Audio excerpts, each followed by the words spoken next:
که انکار میکنه ان الله لعن الکافرین و اعد لهم سعیرا، خداوند کافرین را لعنت کرده و آتش جهنم را برایشون آماده کرده، خالدین فیها ابدا، همیشه در اون آتش جهنم هستند. لا یجدون ولیا ولا نصیرا، هیچ حامی و هیچ ناصر و یاوری برای خودشون نمییابند.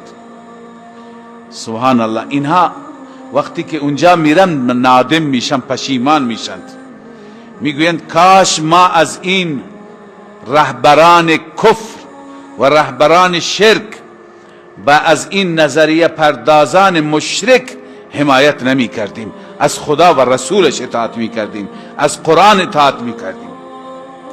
پشیمان می شوند که این انسانهایی که به وسیله یک داستانی میاند عقیده را خراب می کنند، به وسیله یک افسانه دروغین، اینهایی که پای تلویزیون ها منشیند و مردم را به سمت عبادت غیر الله، استمداد خواستن از غیر الله، چه مسیحیان باشند، چه یهودی ها، چه مسلمان نماها، اینایی که هی مردم را به سوی عبادت غیر، به سوی سجده برای غیر خدا، طواف برای غیر خدا تشویق میکنند، اون روز اونها را نفرین میکنند. الله می فرماید یوم تقلب وجوههم فی النار، روزی که برعکس میشه چهره هایشون در آتش جهنم، یعنی سرنگون انداخته میشوند.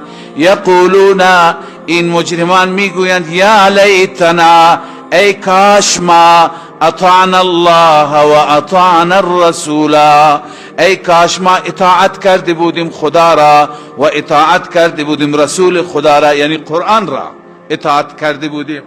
و قالوا ربنا انا اطعنا سادتنا، شکایت میکنن بار الها ما اطاعت کردیم رؤسای خودمون را، رئیس رؤسای خودمون را، و کبراءنا بزرگان خودمون را، فاضلونا السبیلا، اونها ما را از راه گمراه کردند.